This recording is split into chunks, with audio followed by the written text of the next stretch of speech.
Good evening. First impressions. I was thinking, just standing right here in front of all of you, like I'm wondering, what's the first impression that people are going to get from me standing here? And it's like, well, it's just this guy who's, he's in t-shirts and or a t-shirt and a pair of shorts and doesn't even have socks on, so he hasn't really gone to a lot of trouble this evening. But first impressions can sometimes be incorrect. So I went to great, I made a conscious decision, and I don't know why I'm telling you this, but that's part of what storytelling is all about, tonight to match my handkerchief with my underwear. Okay, so that might have meaning later on, or it might not. There you go. My website, as Charles pointed out, is called preachermansays.com. So I guess let's move right on into the religious material. I grew up in this in an amazing church. I grew up there. Yeah, it felt that way, really. I grew up going to this church called Shrine of the Little Flower in Royal Oak, Michigan. And it was this giant, massive, still one of the biggest, most impressive churches I've ever seen, granite monster of a church. And it was built because originally the church that was there was this little wooden place, and it was the pastor of that church was a priest called Father Coughlin, and Father Coughlin had this radio show that was nationally broadcast, and he was a very right-wing, reactionary priest.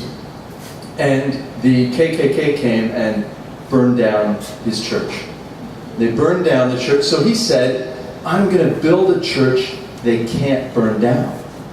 And he made this, this is where I went, and it was round, so and the altar was in the middle, and it was like 3 stories, like you could do a concert there, Chris, and you wouldn't, if you could fill the place, then you've made it, and there were balconies, and then balconies to the balconies, this amazing church, and this is where I grew up. And my dad sang in the choir, and it was just this very, I don't know, if you were gonna get this sense that there is, ritual, and that this, this thing called God is quite powerful, this was the place to get that message. And my parents wanted me to get that message.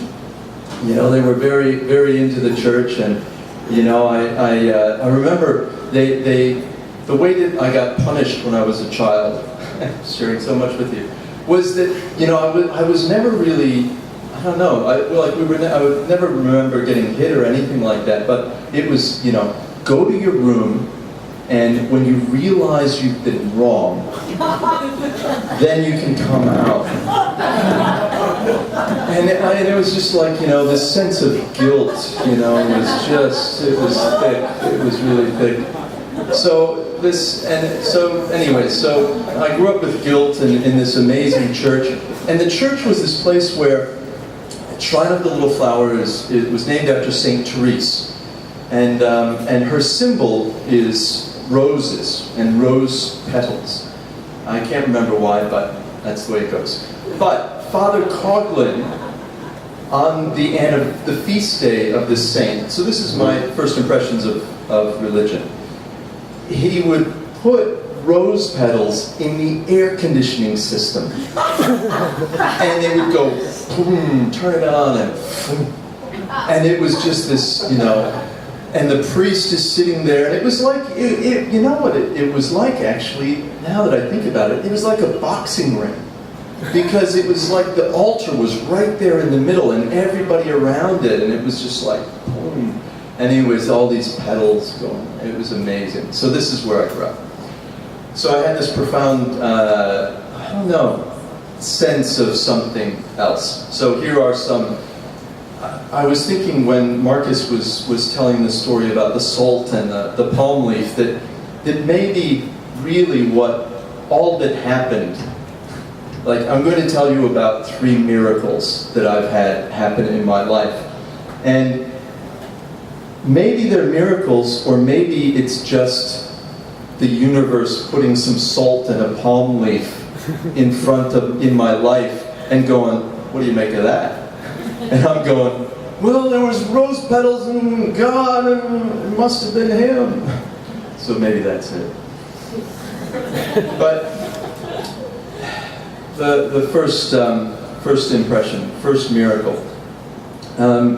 When I was young, I had, and I still do, I had allergies, and I had to go to the doctors and get allergy injections. You know, that was the thing that they, try and desensitize you, so you go and have lots of injections and go every month, and I hated doing it. But anyways, but the best thing was that you'd go to the doctors, and after you had your allergy injections, they would give you a sucker, right? A lollipop. And the doctors had these, they had what were called dum-dums, which are from the States. Dum-dum fans. And the dum-dums, the wrappers are opaque, right? The wrappers of the lollipops, and it has written on it the name of the flavor, right, for what's inside. And so, of course, the best one was rainbow, because it was just this multicolored kind of funky thing. And so I remember I got my allergy injection, and I went there, and the nurse said, here you go, you can have a dum-dum. And I picked out my dum-dum, and of course I went through, and it was like, rainbow, yes, good. So I got myself a rainbow. I was about to leave, and the nurse said, what about your sister? What about one for your sister? And I thought, she hates orange, so I'll get her an orange one. This makes perfect sense to a young man, a young kid, a young boy. So I decided, I don't know how old I was, maybe 7. And so I went and I got an orange one, and I thought, great, here we go. I gave it to my sister. I had the rainbow. We took off the wrappers, and I swear to the salt that mine was orange and hers was rainbow. It was. Exactly.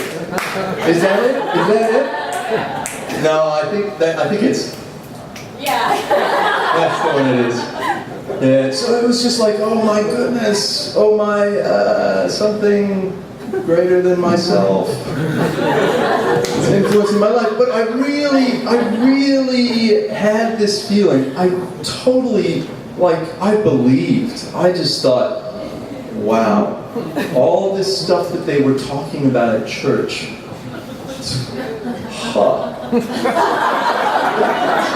yeah. That was the first one. Second one. This was also, this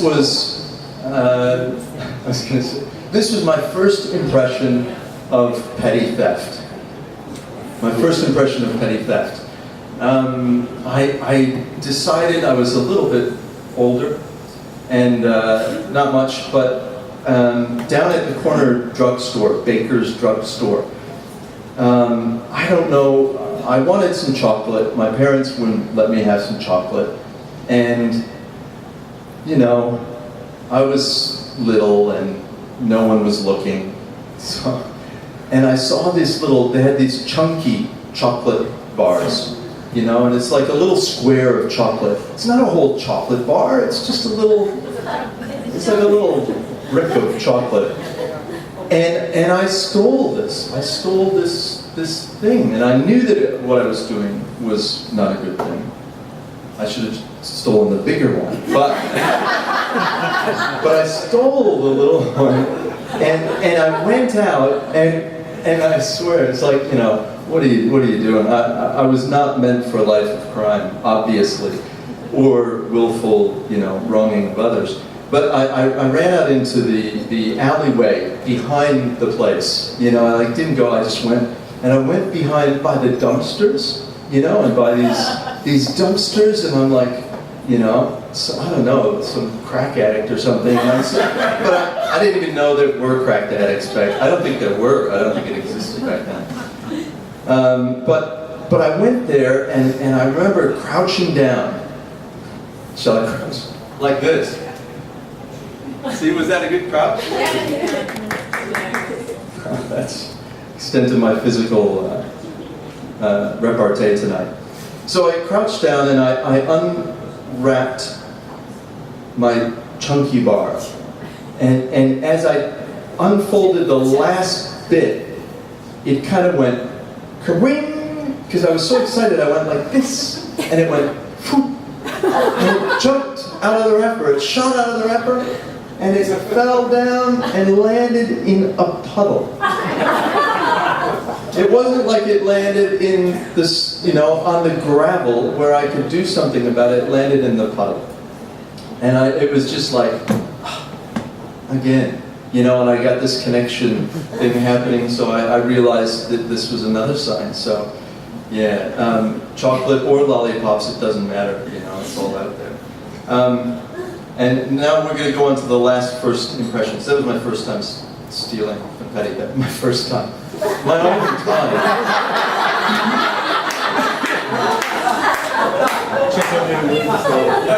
Now you might think that after these stories that I'm like looking through the world at the world through Jesus-colored glasses or something. Maybe I am. Can you see that? I have no idea what it looks like to you. To me, you all look like salvation. No, I'm just kidding. Anyways, but those were a present from my son, who hadn't heard these stories, and just when he was 7, the same age. Maybe it's something about the age stuff. Anyways, gave me those. He thought Dad will like these. No idea why. Anyway.